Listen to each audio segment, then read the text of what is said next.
Welcome to the Story Learning Podcast, regular doses of language learning tips and motivation to help you become fluent in any language. With me, Olly Richards. For language programs, books, free resources, and much more, visit StoryLearning.com.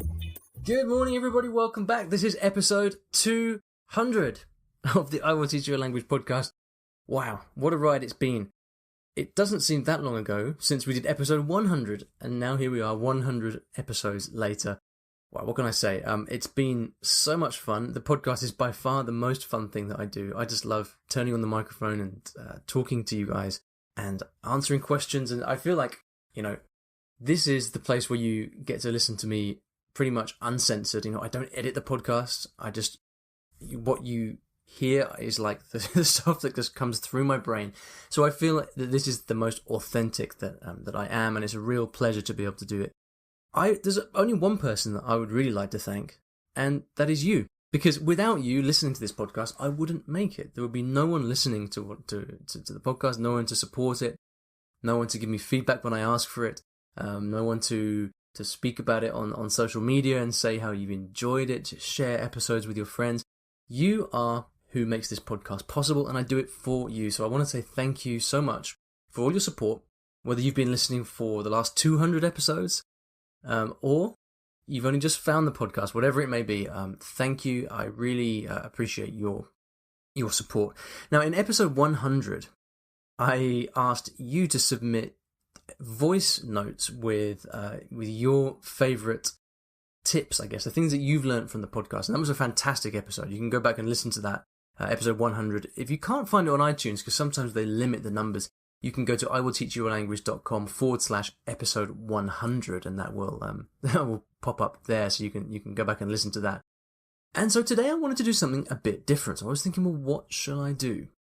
What would be both like interesting but also a bit different and change things up a bit? So what I decided to do was to invite two other language podcasters onto the show to have a discussion about language learning, and they are Chris from Actual Fluency and Kirsten from the Creative Language Learning Podcast. And we have a long, unstructured, rambling conversation. We have some drinks. I can't remember exactly what we were drinking, but I wanted to try and lubricate the conversation a little bit. And we talk about things that matter to us, which include how we learn languages, how other people learn languages, what we think of the language learning industry, whether we practice what we preach, all of these things. It's basically you get me, Chris, and Kirsten, uncensored, talking about the kind of deepest, darkest depths of the language learning world. It is I suppose, a bit of a self-serving conversation in the sense that we talk about things that we want to talk about. Usually every episode is aimed at your questions and what you want to know, but this is really about us, and I thought it would be interesting for you to listen in on the three of us just talking openly about things that matter to us. So I hope it is interesting. I mean, I guess either you're going to find this very frustrating and boring, or else hopefully really exciting, and hopefully one of those two. Hopefully it will be the latter. But either way, I hope you enjoyed this conversation. It's long, it's unstructured, we haven't edited a thing. The audio quality as well is not always the best, so apologies for that, but I hope you enjoy it. Now, without any further ado, I'd like to present this very interesting and fun, at least for me, conversation to celebrate episode 200 of the podcast. I'll be back at the end, but I hope you enjoy.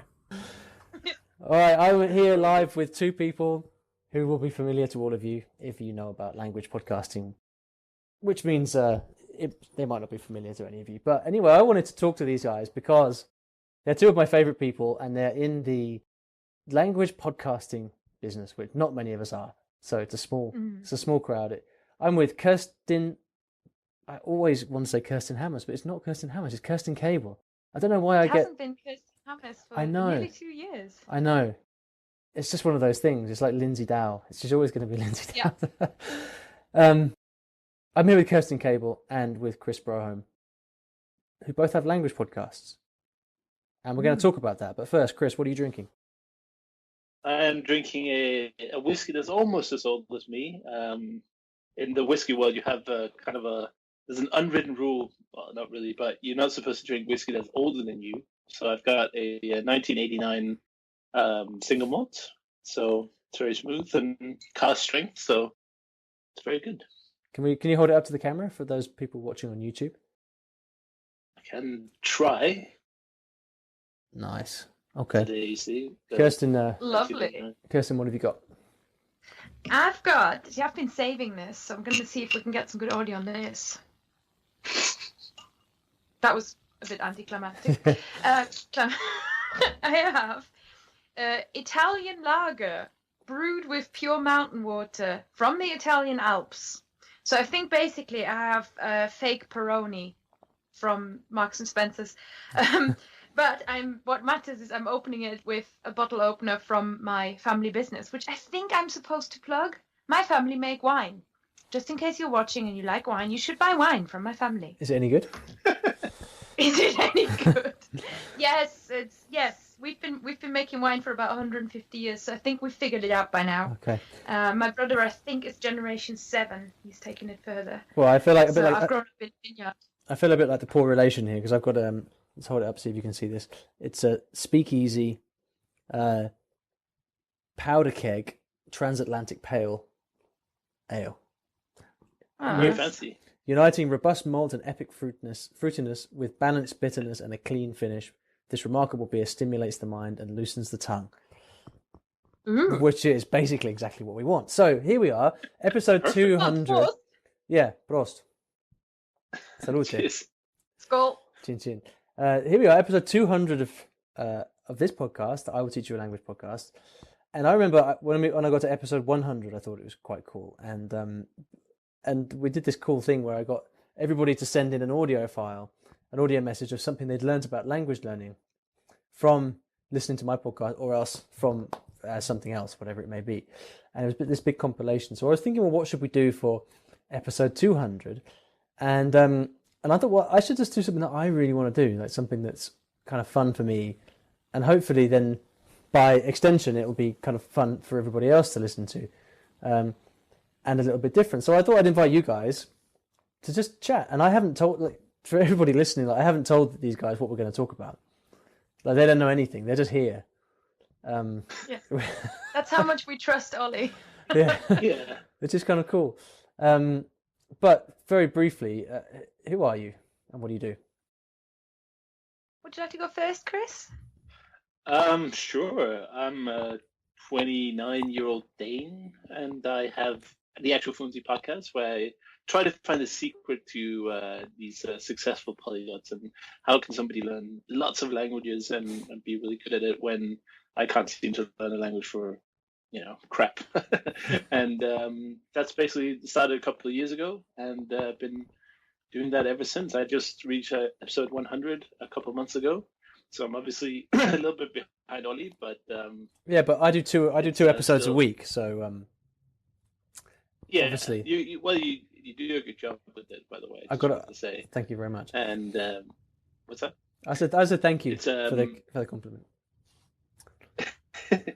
You're welcome. Well deserved. And I guess my unique angle to the language learning is sort of the normalizing it in a way, so it's not always the 20 language polyglot or the guy who can learn it in 4 weeks. Or I'm more into how can anyone really get it into their lives in whatever capacity they can really afford time wise. And so for me, I'm just trying to learn as much as I can, and I understand that I can't be someone like Olly, I can't be someone like Benny, but I can do my own style and have a lot of fun with it. And I won't be fluent in 3 months or 6 months or whatever, but eventually I'll have a nice level that can take there. Well, so Benny doesn't. Sort of the descriptive version. Benny doesn't have a podcast, so That's true. That's true. So you're already one better up. Than Benny. Yeah. Kirsten, how about you? I'm Kirsten Cable, not Hammers. Sorry. And my husband yesterday, he sort of jokingly made up a job title for me, and I really like it. He called me a course designer and bloggeress. So I am a course designer and bloggeress, which I really love. So I'm going to keep using that. I run a website called fluentlanguage.co.uk. I've been blogging about languages for 5 years now. Nearly 5 years, and I also podcast, and if you want kind of quantity, it seems like you have to go to Olly's podcast, and if you want quality, you have to go to Chris's. So if you want Hang on a minute. No, Oh. I run a show called the Creative Language Learning Podcast. We haven't actually had an episode since last August. It was me co-hosting it with Lindsay Dow, who is now called Lindsay Williams. So we're all getting married and stuff. But I actually really, really miss podcasting. So it is coming back. The Creative Language Learning Podcast will have new episodes by July this year, 2017. I really miss podcasting. I really enjoy it. And language-wise, I've learned languages since I'm, again, a different angle on this whole polyglot thing, I guess. Like we all are. This is what I love about this. Like, we're all individual people who kind of are about the same thing, but none of us are doing it in the same way. I didn't fail at languages in school or come out of school thinking I can't do languages. Like so many people who are sort of adult self-teachers feel they have to overcome this thing. Whereas I was just like, first English lesson, I was there. Like I'm originally German, just in case people didn't know that. But you Germans are English is amazing. like... You're so good at English, you Germans. Like, the number of Germans I've met who are just so unbelievably good at English. It's scary. We're a self-critical lot. I think we set ourselves high standards, and we get taught English really intensively in school. But yeah, I was just like, I was there. I was loving it instantly. I learned like 5 languages in my secondary school, and just happened to have a school that I really enjoyed. And for me, like, I don't know, I feel like often I write about and create products that are, yes, about languages and about my nerdery for languages, but also about this sort of challenge and adventure of self-teaching that I don't think I took to that instantly. I don't think I'm necessarily like, you know, I didn't come at this from a sort of self-improvement angle. I was just like, love it, love languages, love it. I did a master's in translation studies. I was like, yeah, I'm a translator. And then at some point I was like, oh, somehow like I've run out of language lessons that other people have always put into my life that I could just like, and then I had to somehow find a way to learn it by myself. Let's talk about this, because this is interesting. This is it's you know, fascinating. yeah, I don't have a plan for what we're going to talk about here, and everybody listening is probably thinking, I can see this episode is like 3 hours long on my podcast player. Am I going to have to sit here for 3 hours? But I just thought we can. I thought what would be really cool is to actually just explore these different issues that come up and see what it is that we think about, because that's one thing you've just mentioned. And why don't we just dive straight into that? Because how did we all get into this? And why are we people on the internet with podcasts talking about language learning? I mean, it's not natural. Yeah.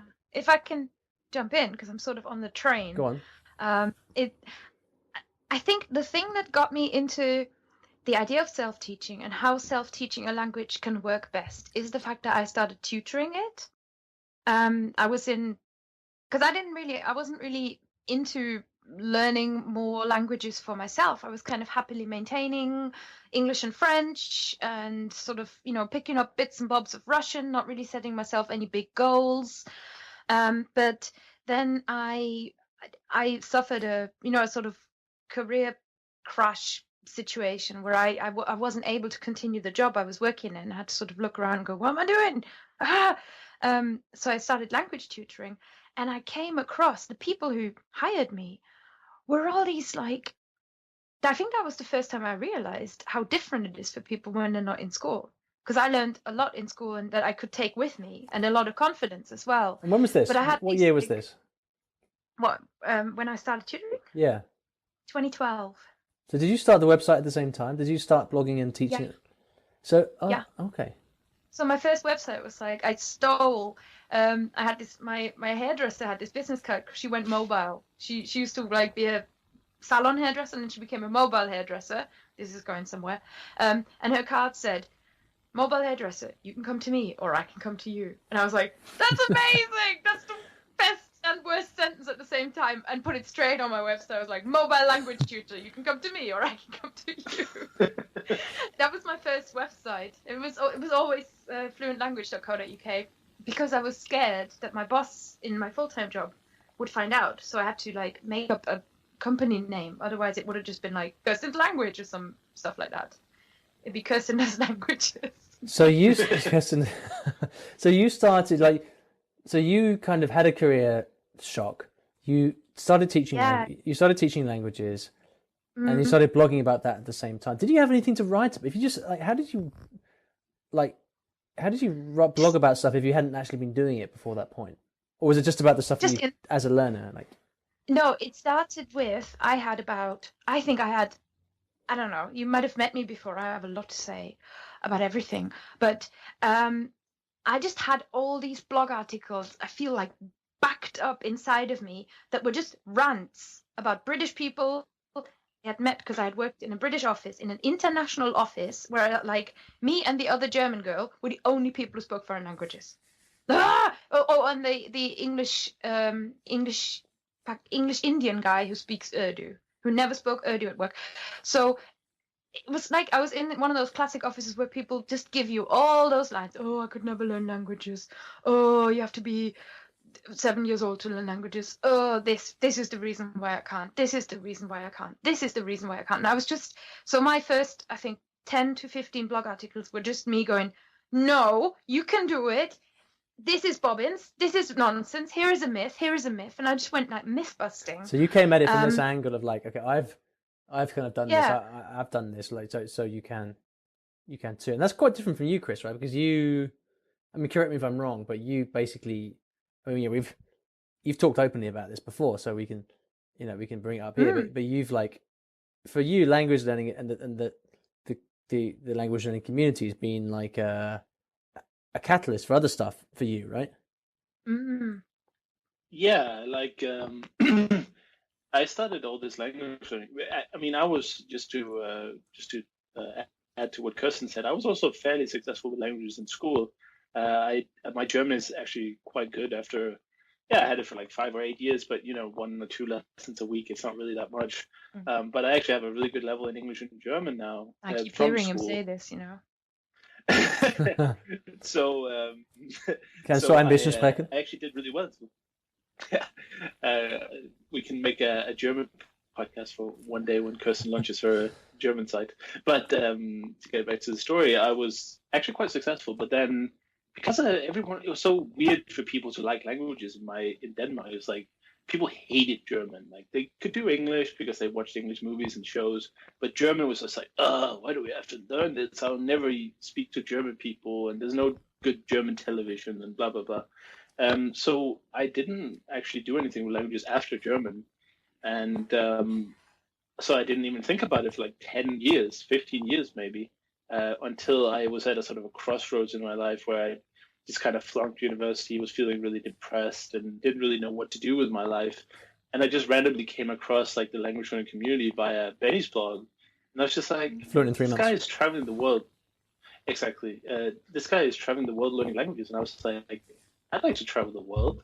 And I thought, languages, well, if you learn languages, you must be able to find something to use them for. Like if I learn Russian, I'm sure there aren't that many Danish Russian speakers, it can't be a huge overcrowded market anyway. So I thought, okay, I'll just start learning languages, and it was just kind of a split decision. I didn't really think it through.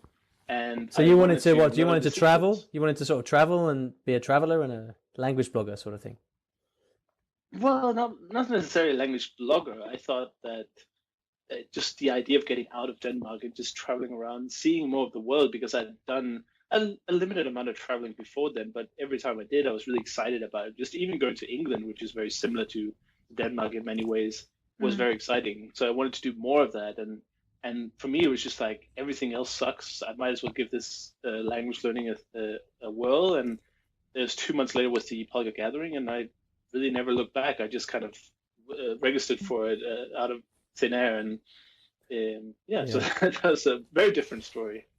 Travel is like a big influencer for all of us, isn't it, in our own ways? I think so.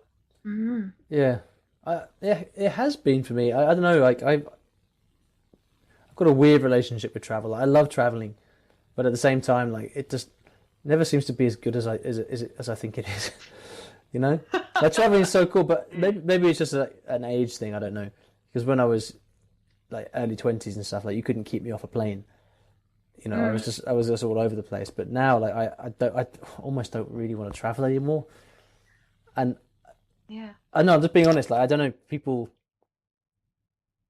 I mean, I do, I guess, travel a fair bit, but I try to really minimize it for a whole number of reasons. But you see, What's your story? yeah, Come on, you have to well, add your story well, too. people listen to this and know my story like inside out, so I'm not going to go over that again. But I mean, well, in a word, I guess I mean, I started learning. Yeah, so typical English guy, left school with no languages, other than a kind of hazy recollection of some French lessons at school, and then suddenly got hit with the bug when I was about 19. Spent spent a few years learning languages, then stopped for ages, and then went to Japan, started it up again, and then a few years later started a blog, and like so the language learning that I do now. This is the thing. I've got a whole bunch of things in my head right now, listening to you guys talking. Actually, and the first thing I want to point out is this is a conversation. In case anybody hadn't picked up on this fact, this is a conversation that I'm having with two non-native speakers of English. And you guys are just used to it because you're just so used to speaking English. But you know, for just to kind of plant a flag for a second, you know, this whole kind of concept of, you know, can you learn a second language as an adult and all that stuff.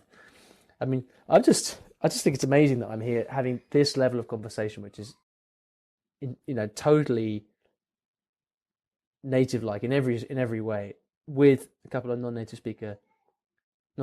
English speakers, and I just think that should be something that we sort of sit and take stock of in terms of achievement and what's possible. Because I'm talking to two people that have done it, and I think it's fantastic.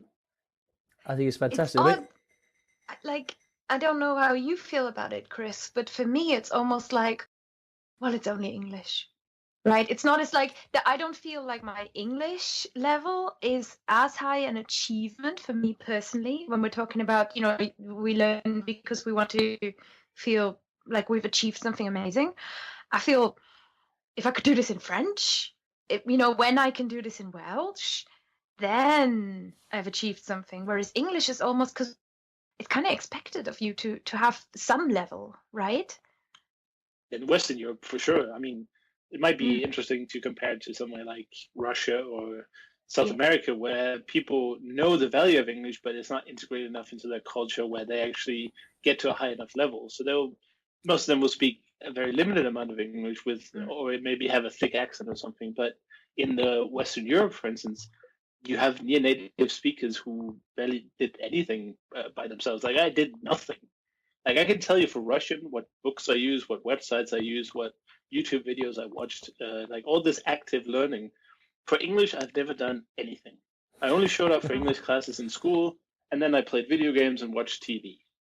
Of course, it's taken me 29 years to get to this point, but that's the difference for me. And I don't feel like you. I don't feel like it's an achievement because I didn't do anything. I was just there. But then, what do you say to all the people listening to this podcast who are English learners and who are in all these different countries who are really trying so hard to learn English and finding it really hard and struggling?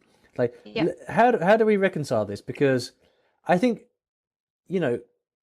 there are a lot of people, especially in Western Europe, and I think Western Europe is a bit of an oddity, where you get people from other countries who have a near native level of English, and they kind of, and like, just like you guys said, it's kind of expected of you. And you hear people say, yeah, well, English doesn't count because, well, we grew up speaking it, and it's expected that you speak it. If you work professionally across Europe, you're probably using English at work to a high level. So what do you say to these people who are learning English as a foreign language and struggling? I don't feel like it was quite the same for me, because Germany has way more German media. So I wasn't surrounded by English media in the same way that you are in Denmark. I think Denmark tends to subtitle, whereas Germany tends to dub TV, which makes a big difference. And radio is, honestly, I really worked on my English. But the beautiful thing about English that I've always felt compared to any of the other languages I've learned And when I'm teaching German, I know that teaching German, people think is really, really hard, learning German, because German, you have to know so much structure and grammar, like up front, before you can start having fun. Whereas in English, you can have fun quite early. Like you don't, there isn't as much grammatical prescriptiveness. So I think with English, it's not a blemish. It's not a failing on your part if you're not like perfect, or if you have an accent or anything like that. Forget about it. Like, it really doesn't matter. And take advantage of the fact that British and American culture like dominate the heck out of media, and maybe even the internet, many corners of the internet. And I'm still talking broad brush, but I have to, right? And really just start looking for something that you enjoy.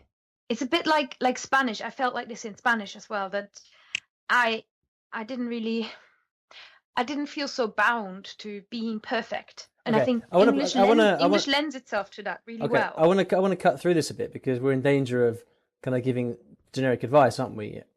But in your case, Kirsten, I mean, wind the clock back. What actually made it? Where was the tipping point moment? I mean, where did you go from, young little girl Kirsten who knew a few words of English? Like, where did it actually change to the point where you're like, okay, this is my language now. I dominate this language. Like, what do you put it down to? And then, Chris, I'm going to ask you the same question afterwards. I think what made a massive difference for me is when I was sort of 14, 15, 16 in school. I obviously took English in Abitur, so I sort of had the intensive course English. We did so much literature, and it's weird, I'm feeling this way with Welsh as well now. It's like, when you can read literature and your language skill doesn't stand in the way, but literature is really from there, it really tells you something about this place. So one book that really stands out in my memory that we did in English in English class is One Flew Over the Cuckoo's Nest. And we also did Catcher in the Rye. So when I was like 15, I read those, and they really work for teenagers, I think. So you're putting this down to school. You're saying you got to this level, or you broke the back of English at school. I'm sure I improved a lot since, but yeah, I came out of my secretary training after school, and I tested IELTS 9. Which is essentially native. Yeah, okay. You can't go higher than IELTS 9. Chris, what about you? I never took the secretary English test, so I don't know. Oh, sorry.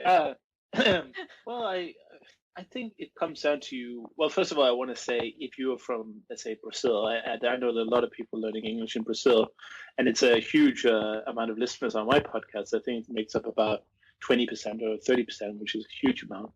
And I know a lot of people use my podcast to learn English from, which is, of course, very flattering. But I would say you should not listen to me for English advice if you are from anywhere else than Denmark, because the situation is going to be completely different.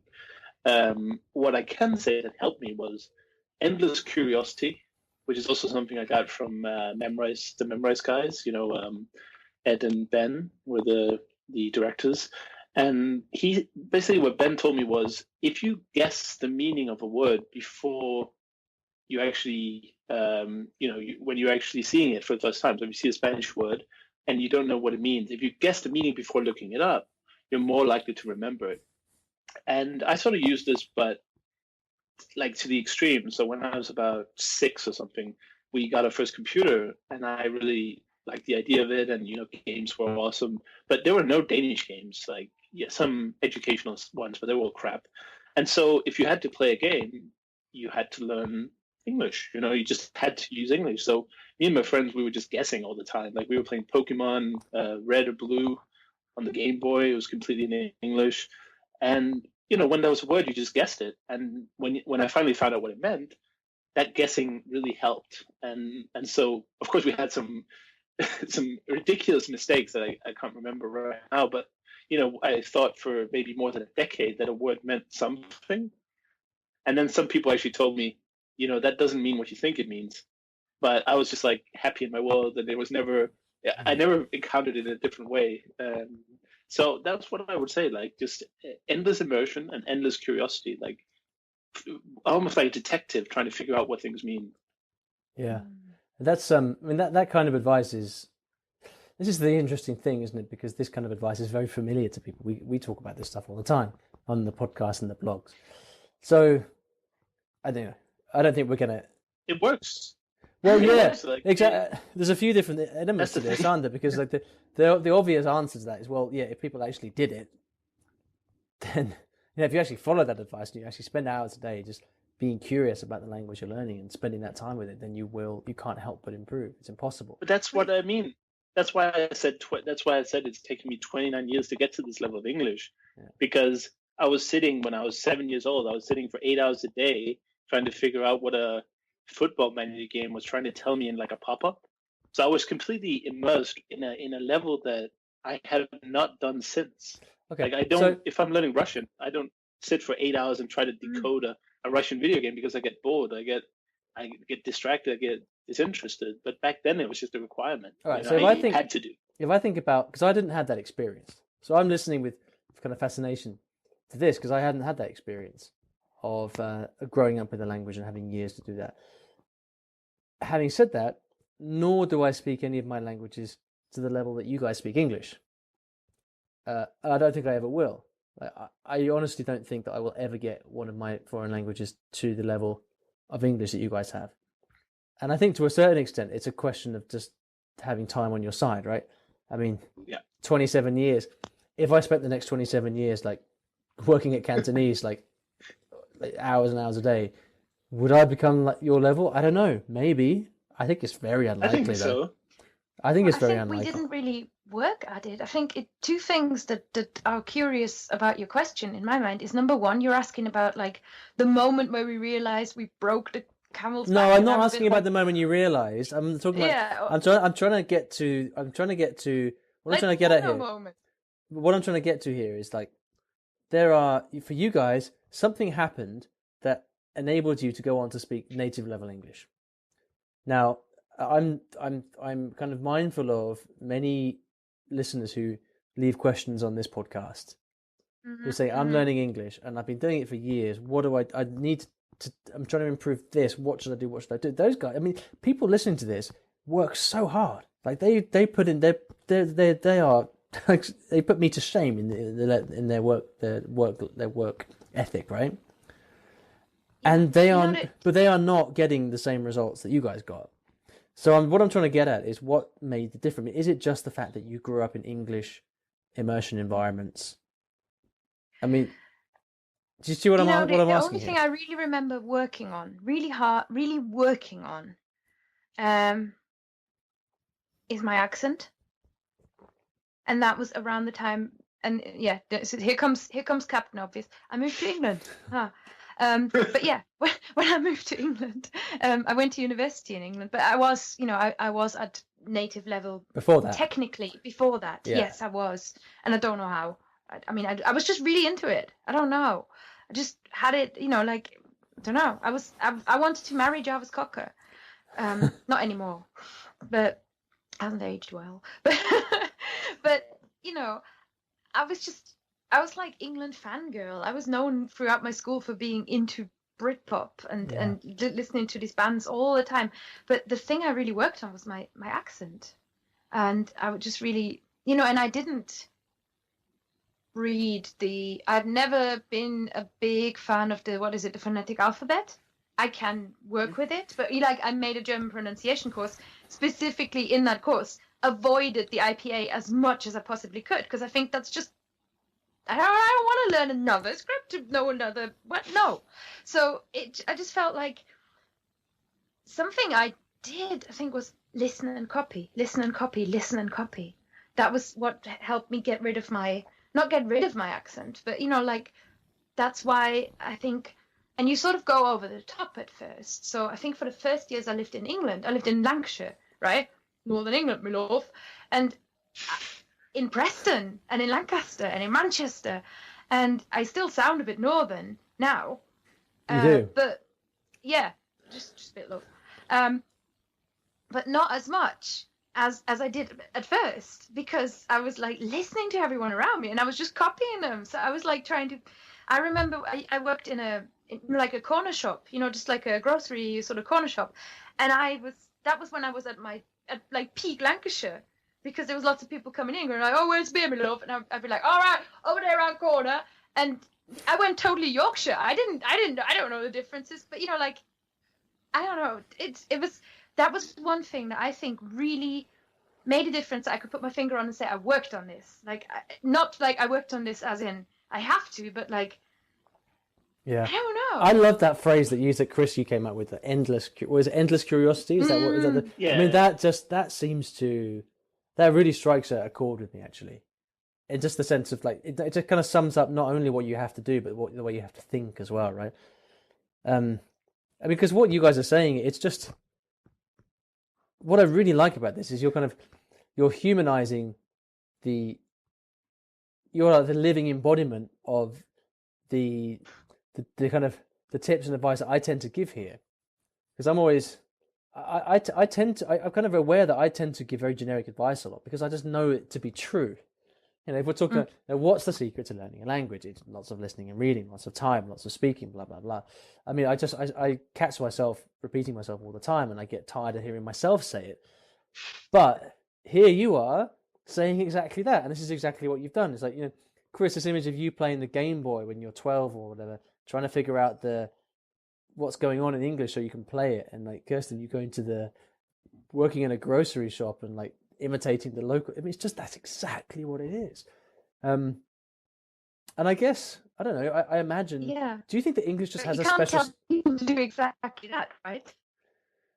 But you can tell people to develop this endless curiosity. What? No. But I just don't think that.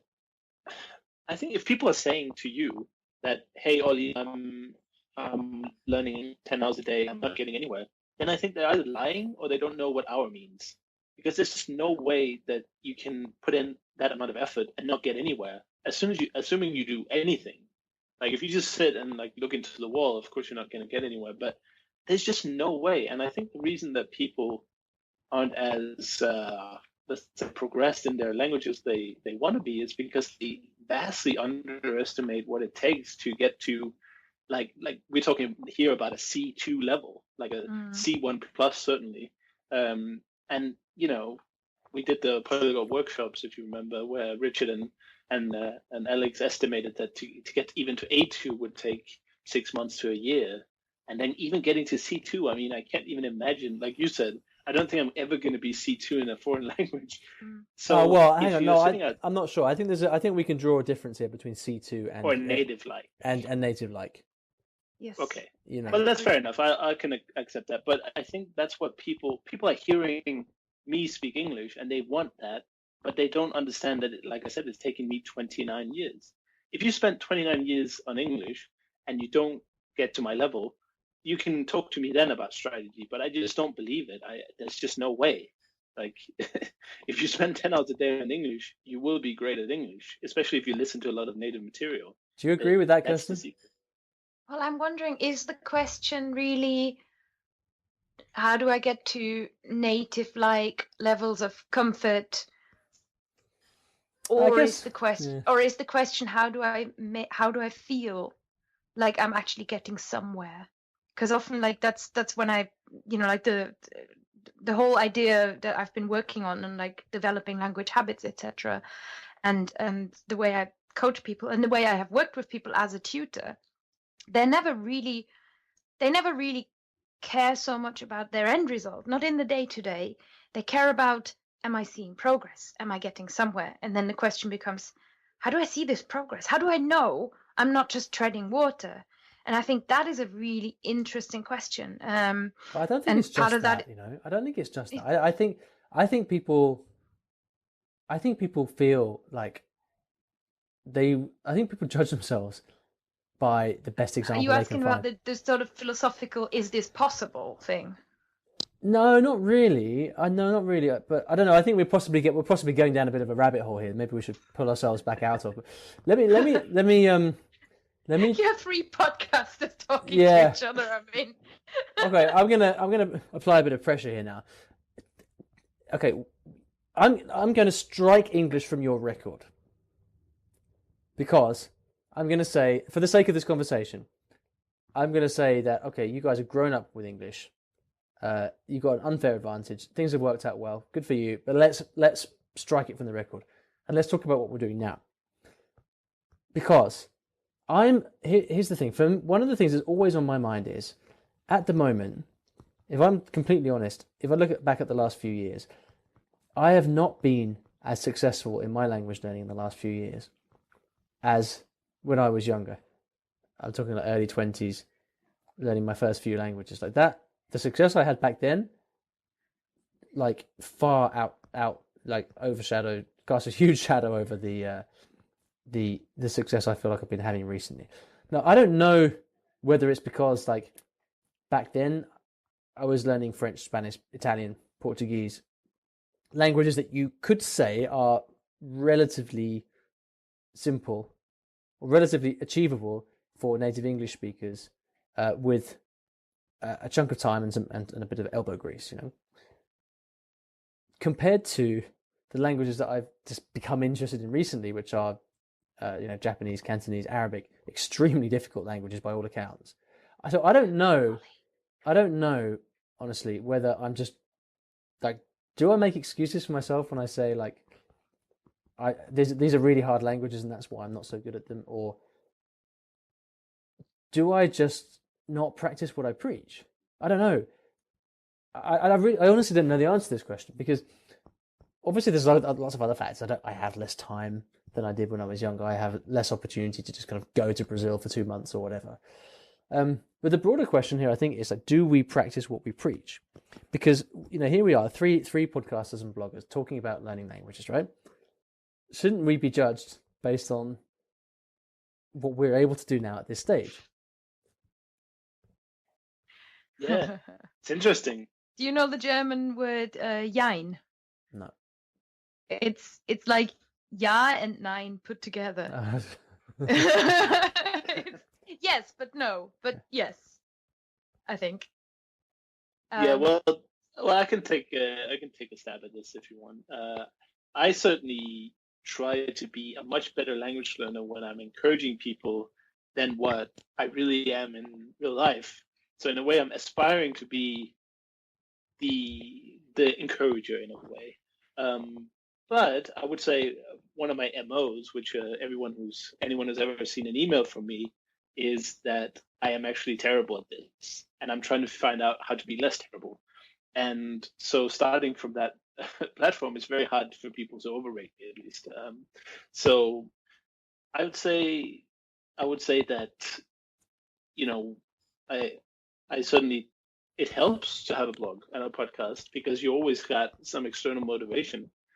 But it would be very, very hard to live. Like, I mean, you're probably a better example of this, Olly, because you kind of you write, you speak 8 languages or something like that. I don't know what the number is, but so you have a lot to live up to, and if people test you, they can probably get disappointed. For sure. So for you, the pressure must be enormous because you've already told people that you're a successful language learner. So it's different for me because I'm kind of like, this is my journey going from terrible to hopefully something at some point, but I'm not quite there yet. So, it's not huge for me. So, but do you try to emulate? You're learning Russian, right? You're still learning Russian? Do you try to Spanish these days, actually? Do you try to emulate, like when you try to learn Spanish or Russian? Do you try to emulate what you did when you were learning English? Like, do you try to live up to that, or are you looking for new ways? Like, how do you approach it?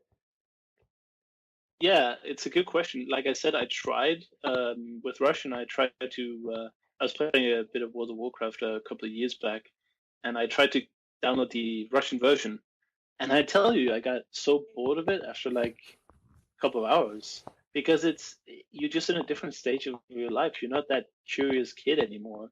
And another thing that we haven't mentioned is that when you put all these learning tasks on your shoulders based on a blog or an audience, it can seem like a job at sometimes, like it doesn't always feel like you're doing it for yourself. You sometimes feel, oh, I have to do this so I can tell, Dave in America about it, and so I can show him how it's done. But yeah, I tried it and then I failed miserably. And I think the point is that what worked before doesn't necessarily work later in life, and what I learned English with might not help me at all to learn Russian. But the only thing I can say is like experiment. I try a lot of different things, probably too many things to be honest. Actually, that's my Twitter bio. But you know, just keep experimenting until you find what works. And I haven't found it yet. You know, I change between methods all the time.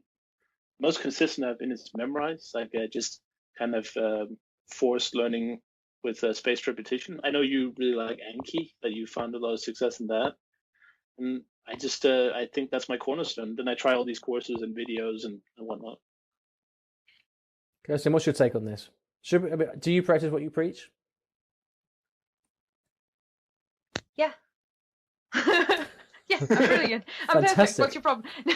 No, I think I'm better in my target language than I thought I would be. I know I've gone on a bit, like, I don't know, like with every month that I add learning Welsh, I don't think, it should be so awesome. I think, yeah, man, I've been learning Welsh for a year and a half. This is really cool. I think what I want to exemplify, symbolize, show people is positivity and excitement and joy in language learning, not results and achieving specific levels and whatever that is. I have continuously written about how my method is really slow. I often feel self-conscious that I am slower and worse a language learner, self-teacher, whatever, than other people are. And then I write an update on my Welsh learning every 6 months, and I realize I've actually come really far. And so what I struggled with the most was keeping myself doing something every single day and not sort of having these big spurts of language learning. And that's why I made the toolkit I made is basically what I was looking for everywhere and didn't see, because I started doing the bullet journal and I was like, oh, this is brilliant. I love it. Where are all the language spreads? And there weren't any. So I made some up, and then it became this bigger thing. And I don't know, the stuff I make is stuff that I find really useful, except for German courses, because I already know German. But even that, I made it because I wanted my students I didn't want to have to repeat the grammar points again and again. I wanted to refer my students to somewhere. So overall, I feel like I practice what I preach in terms of preaching that your result doesn't matter as much as your attitude and your commitment and your dedication to endless curiosity and enjoying the journey, enjoying the process. I've never worried, since I've been a self-teacher, I've never worried about my level in itself. Yeah. I think we all talk about that. I mean, we all talk about the importance of taking pleasure in the journey and stuff like that. But I'm also caught between a bit of a kind of rock and a hard place with this one, because I can look back on, for example, my experience learning Japanese, and for me, Japanese was one long, hard slog. It was really hard, and it was only through over time that, I guess that's what we're saying, isn't it? Like time. It was only after I tried to do the quick thing and it didn't work. It took me 3 years to learn Japanese to a point where I was conversationally, confident. Mm-hmm. So I can look back on that and I can say, okay, cool. I should have just enjoyed the process more. Therefore, you've got to enjoy the process. Therefore, take it easy. But Olly. But that's having learnt. That's actually having learnt Japanese. Here's the thing: a lot of people listening to this are learning their first language, and they have not achieved what they want to achieve in their first language, right? And so And so the way that people often articulate this, and I'm thinking of Neil, who was discussing this with me in the Facebook group. He was asking, and this is a really great sort of embodiment of this, I think, because he was basically, we were talking about memory. This is my memory course, and he was saying, you know, we were experimenting with a technique that's all about natural learning. So reading a lot of dialogues, going over them many times, and just trying to process the vocabulary and the language. And he was asking, like, how's this supposed to work? And my response was, well, if you take this approach and you kind of read a lot, listen a lot, really have this curiosity, engage with the language, then you will grow your vocabulary naturally over time. And then he would say, well, yeah, but I don't remember anything from this whole week of doing this. And I was like, yeah, but you've got to give it some time and don't be too harsh on yourself. And then his reply was, look, whilst I understand this kind of don't worry, be happy approach, I actually would quite like to get some results here. You know, and so for people who haven't done what we've done, who haven't got a few languages under their belt, they don't have that experience of having learned a language, they would quite happily say, screw all that stuff. I just want the results. I want to speak the language. Yeah, I can enjoy it later. But for now, all I want to do is speak that language because it's really starting to bug me. You know, this is a really common sentiment among people that are learning their first foreign language. And I don't know, I think we have a duty to temper this advice of like, go slow, enjoy the process with actual stuff that works and is actually going to get results. I think that's important because otherwise, because I've always found, I can see you sighing and like tutting and shaking your head over. I'll hand over to you in a sec. But I've always found that there is a huge difference between working at, like, I don't know what the numbers would be here, 60% intensity and 80% intensity. When you're talking about how hard you're working every day, when you're pushing yourself, that's when you really get results. That's when you step up. You know, it's that level of really deep attention and focus. And I think that when you have this attitude of, when you take the approach, the kind of don't worry, be happy approach that Neil sort of cornered me with, you run the risk of never reaching the level of intensity and focus that you need in order to get results. I'll stop there. I can't, because if I start talking now, I'll never stop. We'll go on, in a sentence then. Okay. Where am I going wrong with that? Okay, number one, I think the don't worry, be happy approach is, in other words, is something that we all practice that I think we haven't mentioned, but is so worth mentioning, which is grit or steely persistence, right? Essentially the growth mindset, which is critical for learning, right? So, second aspect of that is I would then really call into question, not Neil, you personally, I don't know you, and I'm pretty sure you've done it. You've done exactly what you're supposed to be doing, and Olly's just been giving you bad advice. Don't worry, we can edit that bit out. No, but yeah, exactly. Let's edit that out. Yeah.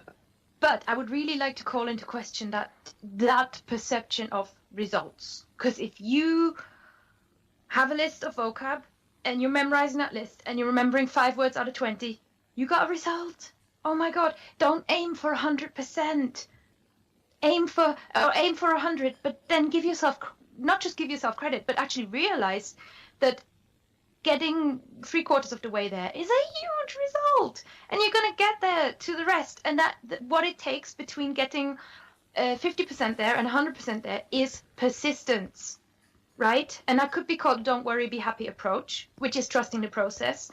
But that trusting the process automatically implies keep doing the work, which is really, really important. So 2 aspects there really is, number one, I think the approach is right, because I think the approach means keep working. If you stop, that's when you've lost. And secondly, but that is generic advice. Again, I recognize that. But secondly, in particular, for somebody who says I'm not getting results, I would not call into question, but just look closely at the type of result you're expecting. Because I think what a lot of, especially first-time language learners do, is they're expecting results that are just not realistic. But what if you're doing something that doesn't work? Anybody. What if you're studying in a way that, because God, we all know that you can waste your time when you're studying, big time. So like, though. Yeah, of course you can. What do you? I don't think so. I don't. Okay, But I always advise people to practice all 4 core skills, and I think that's so important. So if you're just doing listening, listening, listening all the time, and then you're wondering why you're not speaking, well, it's because you haven't spoken, right? Is you have to work in all 4 core skills. That's, to me, is incredibly important. But as long as you're doing that, I don't think there's a really wrong way of studying. You're talking as if there is like, it's obvious how to practice those core skills. Like so you say you say practice listening. Okay, so I go off and listen to like podcasts or whatever when I'm A1. I'm wasting my time.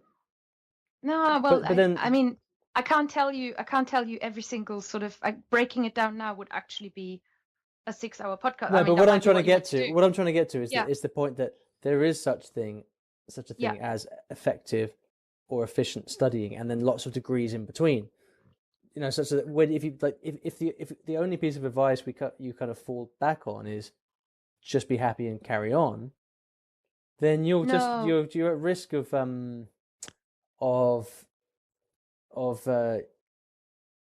sidelining the importance of how you learn and how you study and learning technique and all of that. I mean, yeah, because you want to base your next step on what you can do now, right?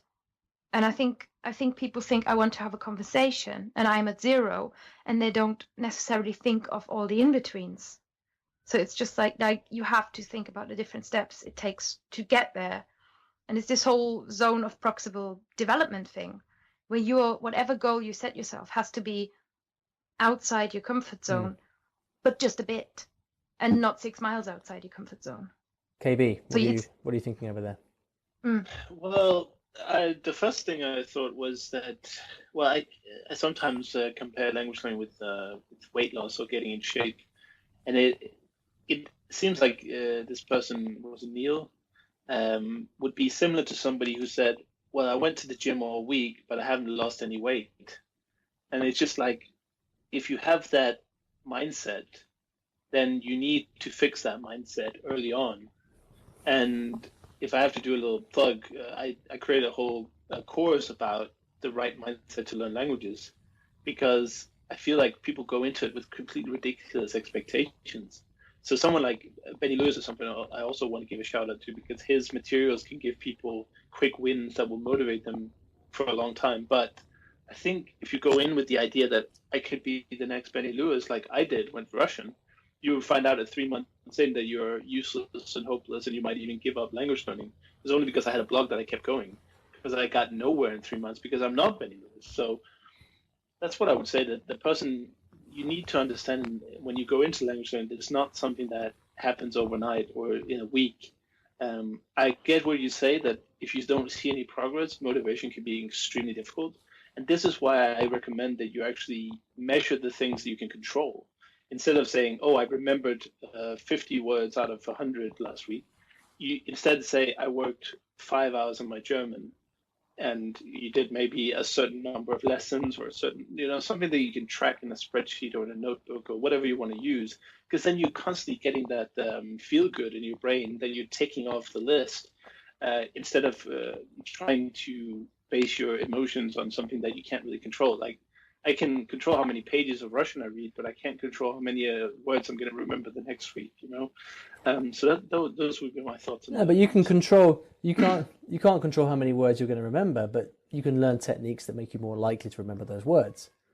Yeah. I mean, this week, for example, I've been using a memory palace, which is not something I do that often, but I have been, because there's this not really really irritating set of Cantonese words that just won't bloody stick no matter what I do. So I decided to sit down and make a memory palace, and I took like an hour over it, which, I don't always have the patience for this, but I took an hour over the memory palace. I planned it out, and I know those words now, Yeah.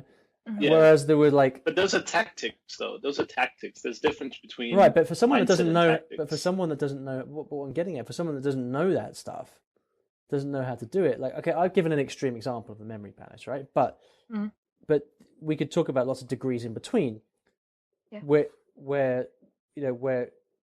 for example, someone that's coming at language learning for the first time has no idea how to memorize a word, and you show them mnemonics, you've changed their life overnight just by showing them mnemonics, right?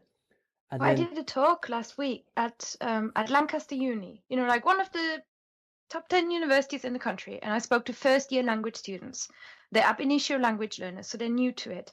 And my talk was about techniques for vocabulary learning. So talked about memory palaces, said that I can't be bothered with them, but I talked about image association. I gave an example. So that my example is usually the French word nuageux, cloudy. Lots of people smoking, hippies, right? Sounds new age, hippies smoking, happy in a cloud. That was before that word never ever stuck in my head. Or the Welsh word for spoon is lliw, which I couldn't remember until I realized it sounds like slurping. So now it's in my head. So that image association or association with the sound works for me every single time. However, I think this is why we as, I don't know, advicey people hold back sometimes unless we're giving advice to a specific person and we know them. We have to give generic advice, because what I don't want to do is tell somebody to do image association and then that person to feel like they're a loser when it doesn't work for them. So the whole idea is, when I wrote my book on vocab learning, it's called the Vocab Cookbook, because cookbooks are like there's about 20 million ways to make a salad, but no recipe is wrong. You just like one more than the other. And that's the whole idea. In my opinion, that's the whole idea of what Chris called tactics then, is you have to give people options to try out the different tactics. But what sticks with you is so dependent on you, your age, your brain, your background, your personality, that it's difficult to give specific advice. yeah, it's interesting you say that, because that's exactly what I did in my memory course, in Bulletproof Memory as well. Mm-hmm. It's exactly that. We had this was kind of an experimental course for me, but I really liked it, because we had 5 weeks, and every week you learn a new memory technique, and you go off and then you do that for a week, Mm-hmm. and then the next week we learn a new memory technique, and you go off and do that for a week, and people some people loved some of them and really didn't get on with the other. And the example I gave earlier of Neil, he didn't get on with week 3. Mm-hmm. But that was cool, because what that actually ended up meaning was that showed that he learned something about himself right there. Yeah, Because that is a result, right? Because he learned, and this is what I tried to make him realize when we were in the Facebook group. I was trying to say, okay, on the one hand, I want to push you a little bit. I want to say, let's carry on, try and do this a bit more. But at the same time, you may be the kind of person for whom some structure in the form of flashcards, spaced repetition, so you've got something solid and consistent to do every day, works for you best. And either way, by experimenting with all these different things, you kind of you learn stuff, don't you? And you learn about how you learn best. And also, Kirsten, we were doing a video the other day, weren't we, for your new toolkit, which is called the Language Habit Toolkit. The Language Habit Toolkit. And it's the best thing ever. Best thing ever. And in the video, and one of the things that we were talking about was the fact that I think you kept asking me about what I do every day, how I learn every day, and I kept saying, well, I kind of just do the same thing. And you were pressing me on that. So, well, don't you do anything else? And I was like, well, no, not really, because I just know this works now. I can't. I couldn't do that. Yeah. Hey, Olly.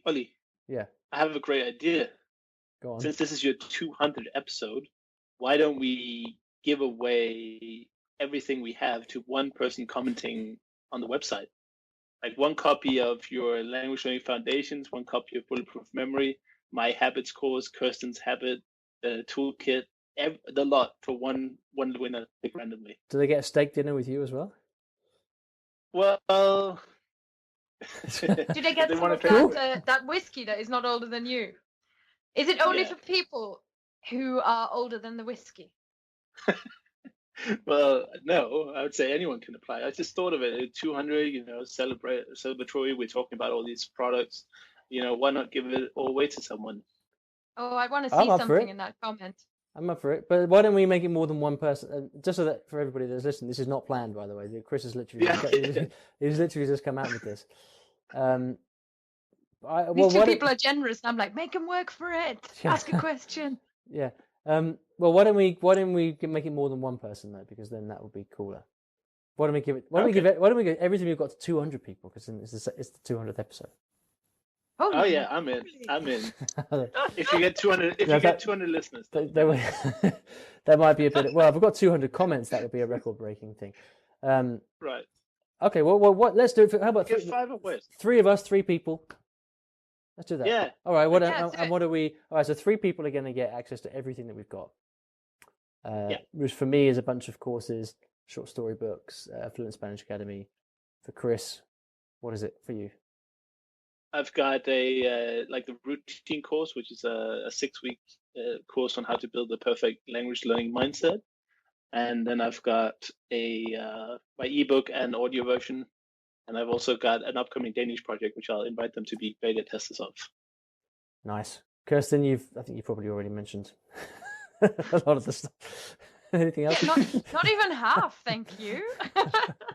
I've got I have 2 grammar courses, French and German. I've got a German pronunciation course, which in my opinion is the best German pronunciation course you could do. I'm usually so bad at promotion. The answer seems to be beer. No, you did a great job. I was going to say, I heard someone say the other day that when you do podcast interviews, you should say the name of your website 7 times, because that's the number of times that it takes to get it for it to stick in someone's mind. Right. Well, other things So I you've have all failed on that. language You've all dot failed. co dot UK are. Okay, let's do this. So 3 people are going to win everything we've got from all 3 of us. Everything. What do they have to do? How are we going to choose? But they have to comment on the episode, right? So you put a smart link. Just any old comment? Can they leave a smiley face? And No, I always love it when people upload a picture. So and something that I get really excited about is pictures of people's bookshelves or study routine or something, that kind of shows them studying. So you could either ask people to upload a video doing a bit of speaking their target language. That would be lovely. But it's your podcast, so or a picture. But I like that kind of thing. Well, I'm not sure if videos are going to work in what do I use for my comments? Discuss. But pictures will. So why don't we say post a picture in the comments of this episode, which will be at iwillteachyoualanguage.com/episode 200. Post a picture of something that represents your daily language, your language life, whatever that may be. So that could be a picture of a memory palace, it could be your bookshelf, it could be your book club, it could be your speaking, whatever it may be. Post a picture that illustrates you and your languages and what you do and what you love about them. And then we'll pick 3 people from that Awesome. to get a bunch of cool stuff. Does that sound good? And it's a big prize. I mean, oh yeah, that's a good bundle. Yeah, thanks, Chris. Of course, I'm one with the least products here, so I'll just throw in all your products.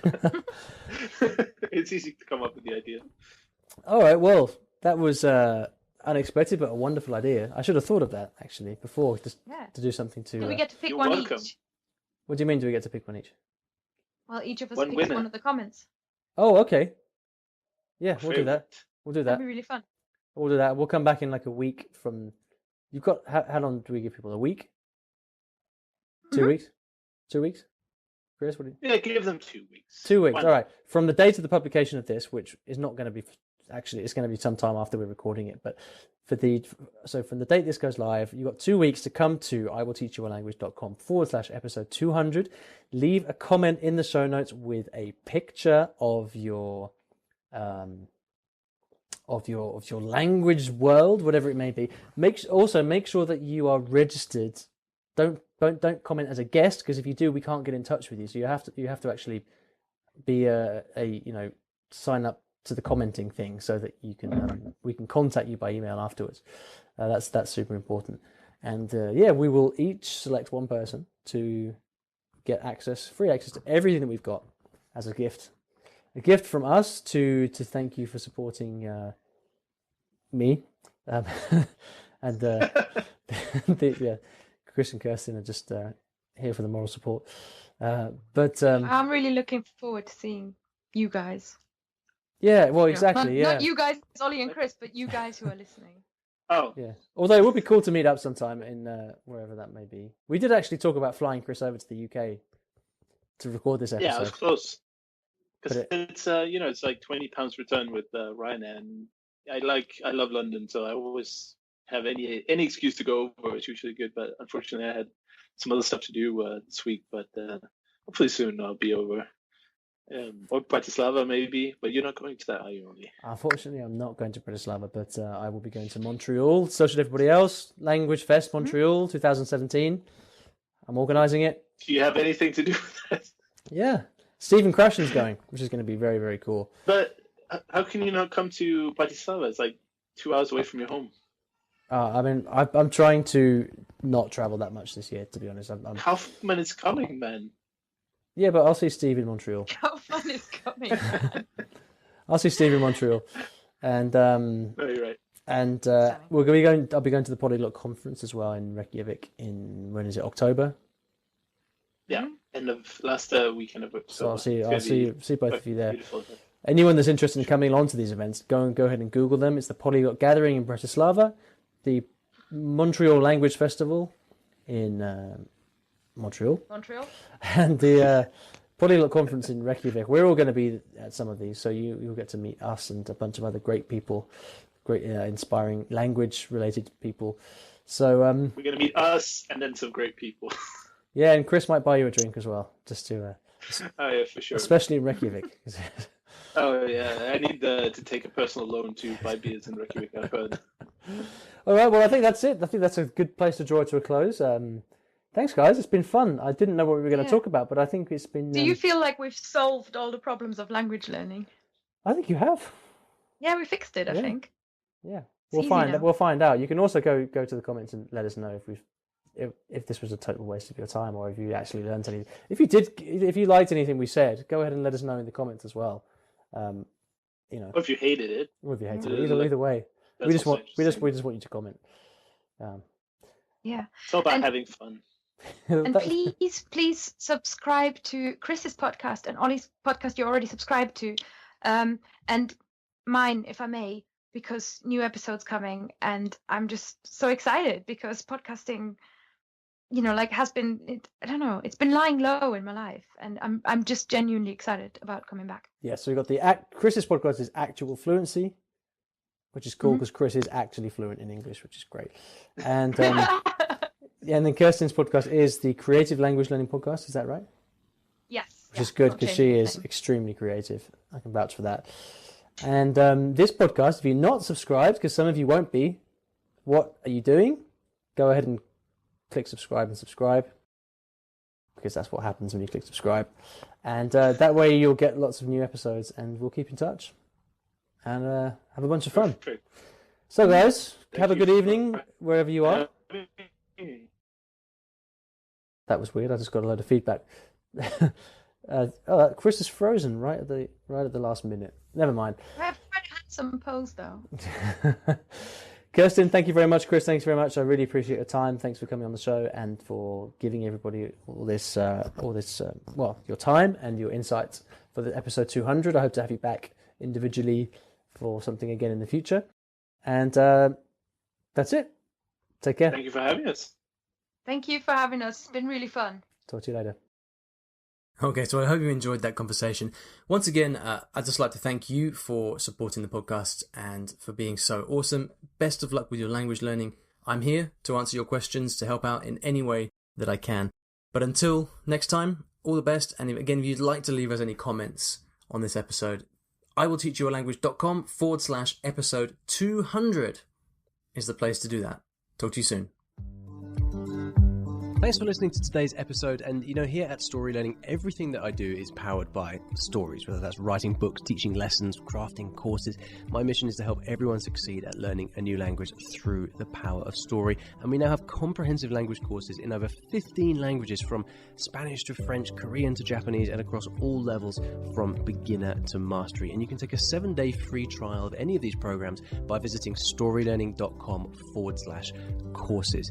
I've poured my heart and soul into creating these courses over the last 10 or so years, and we've helped tens of thousands of new students achieve their dreams of learning a new language, all through the power of story. So go ahead and take a free trial. There's no commitment. You can try out our method for free. See if this can also be the breakthrough for you that it's been for so many other people. storylearning.com/courses.